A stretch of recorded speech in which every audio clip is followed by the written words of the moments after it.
comme chaque jour sur LCI pour votre 6-9.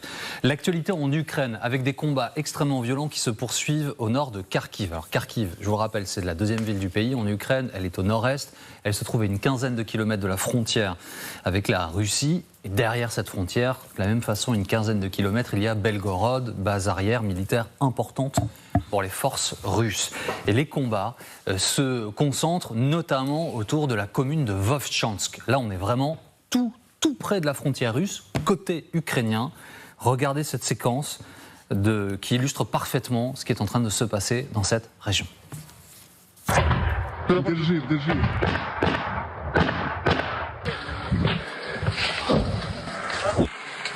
Принял. Проламуємося зараз туди до пацана. Плюс.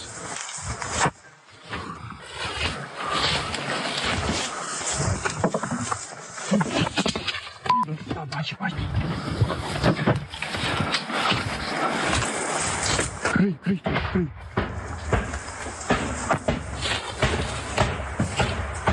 Сюди давай. Держіться.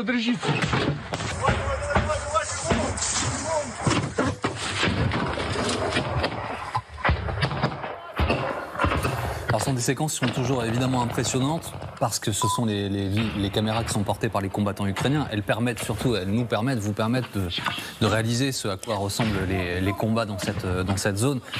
Ce que l'on voit clairement, François, c'est qu'on est dans cette partie de l'Ukraine proche de la frontière, entre une ville, une partie plus rurale, donc et on voit bien que tout a été abandonné ou quasiment et abîmé par les combats. Il reste, la ville a été vidée de ses habitants. C'était une ville de plusieurs milliers d'habitants qui aujourd'hui, il y en avait 300 encore la semaine dernière, apparaît-il aujourd'hui à peine quelques dizaines. Et donc on voit bien que le contrôle territorial pour les Russes est très important. Donc il faut planter le drapeau, comme on dit. Et les Ukrainiens ont reçu pour mission d'essayer de défendre, non pas coûte que coûte, mais de limiter, de freiner en quelque sorte l'avancée des Russes le temps que les défenses de l'arrière puissent se préparer, et notamment la fameuse troisième ligne de défense autour de Kharkiv pour qu'elle soit vraiment la plus solide possible afin de tenir dans ce calendrier qu'on évoque depuis quelques jours ensemble, qui est le calendrier qui va en gros jusqu'à la fin juin, mi-juillet, c'est-à-dire le moment où, pour le coup, les armes américaines seront totalement débloquées et totalement acheminées et totalement utilisables sur le terrain. Je voudrais qu'on regarde la situation sur place, s'il vous plaît, pour mesurer ce qui est en train de se passer. On va retrouver Hélène Bonnet, qui est dans la région de Kharkiv pour nous, en compagnie de Camille Souhaut. C'est l'enjeu, évidemment, Hélène, c'est Kharkiv, alors que beaucoup annoncent la chute prochaine de la ville, ou en tout cas, côté russe l'espère. Zelensky s'est rendu sur place hier.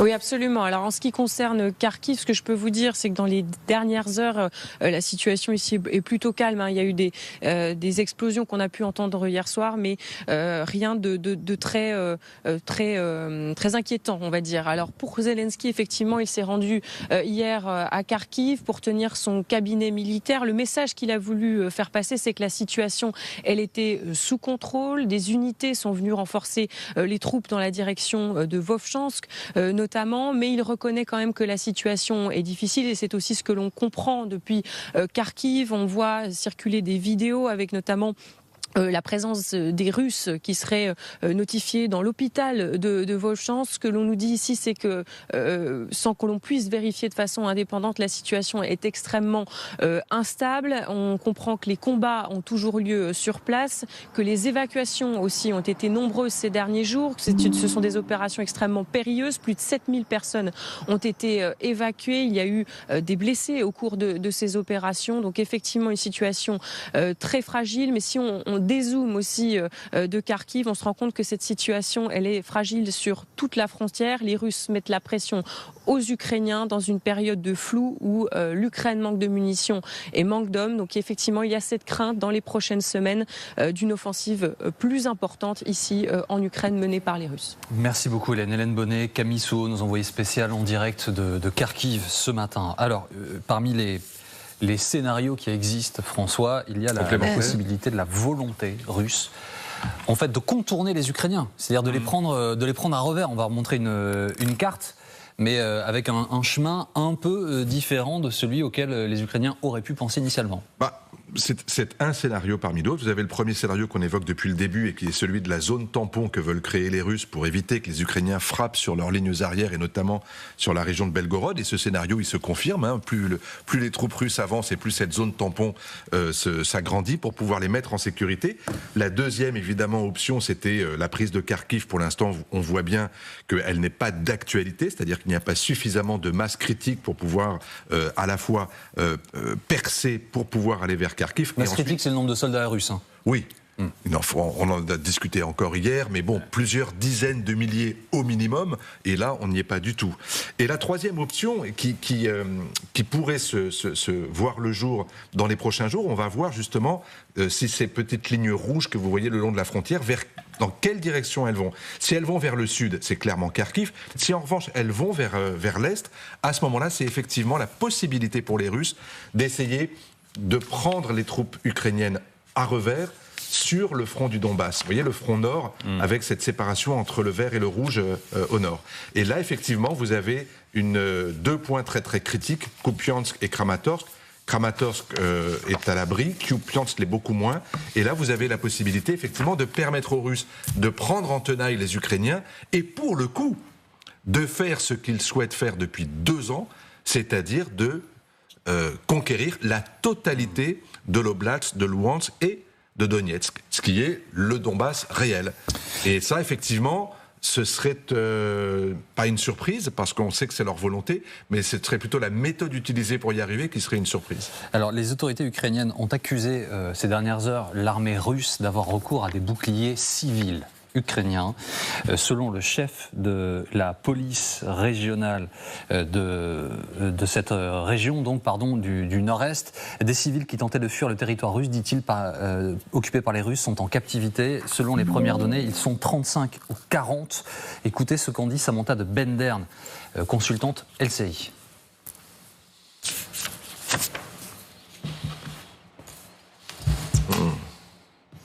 On va l'entendre dans quelques instants. Ou pas.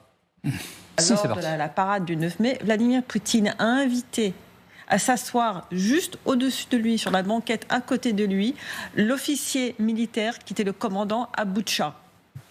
Donc il sait que cet officier est accusé de crimes de guerre, il sait que les Ukrainiens ont des preuves vidéo de son implication dans ce crime, et il donne un signe au monde entier, c'est mon modus operandi, et vous savez que je sais que vous savez que je fais ça. C'est un message aux Ukrainiens. Faites attention, ayez peur, parce que quel est son objectif là? Il veut surtout que ces endroits se vident pour que ces hommes puissent rentrer dedans beaucoup plus facilement. Donc en sémant la terreur, c'est une chose qui fait fuir les gens. Et c'est une chose, pour reprendre le terme, une technique, malheureusement, déjà utilisée, déjà documentée. Je voudrais vous montrer ces images. Elles datent du mois de décembre. Et vous allez voir, alors, il y a des petits drapeaux qui accompagnent les hommes sur place avec ces vues aériennes pour que vous puissiez comprendre ce qu'il s'y passe. Les soldats russes qui progressent accompagnés de soldats ukrainiens devant eux, au cas où il y aurait des tentatives de frappe ou pour les abattre. C'est une séquence qui a fait beaucoup de bruit, évidemment, puisqu'à l'issue de cette pseudo-avancée, un des soldats russes abattra dans le dos, froidement, un soldat ukrainien qui restera mort sur place. C'est évidemment, je vous le rappelle, condamné et interdit dans les termes de la Convention de Genève, mais ça fait partie de la terreur. Et c'est encore plus grave avec des civils qu'avec des militaires, naturellement, et ça fait partie, effectivement, alors peut-être pas forcément d'une stratégie en tant que telle qui est apprise dans les académies militaires, mais clairement d'une situation qui est absolument horrible, à la fois pour les populations civiles, mais aussi pour les soldats qui font ça. Ouais. Je veux dire, qui sont contraints de faire ça. D'être soumis finalement à cette volonté de dire, puisqu'on n'a pas réussi à faire partir la totalité de la population, eh bien, on va retenir ceux qui sont encore là et on va les prendre en otage pour faire en sorte qu'au moins nous, on soit à l'abri de toute représaille. Et donc ça, ce calcul-là, cette technique-là, c'est même le mot technique est pas approprié si vous voulez, mais c'est effectivement un crime de guerre. Et sur Boutcha, ce que disait Samantha était très juste. Boutcha, c'est la ville qui est à l'ouest de Kiev. Hein. Ce à quoi l'on a assisté à Boutcha ressemble beaucoup à ce à quoi on en assiste aujourd'hui dans le nord-est. Et j'allais dire les fantassins russes qui ont pris Boutcha, qui ont occupé Boutcha et qui ont commis des crimes de guerre à Boutcha ont été décorés à leur retour en Russie par Vladimir Poutine lui-même. L'occasion pour nous de rappeler que les investigations sont toujours en cours, notamment à Boutcha où il y a des relevés scientifiques où différents pays instruisent ces affaires. 2 infos que je vous donne pour terminer sur le sujet. 1, Moscou dit à l'instant avoir neutralisé plus de 100 drones ukrainiens lors d'attaques nocturnes.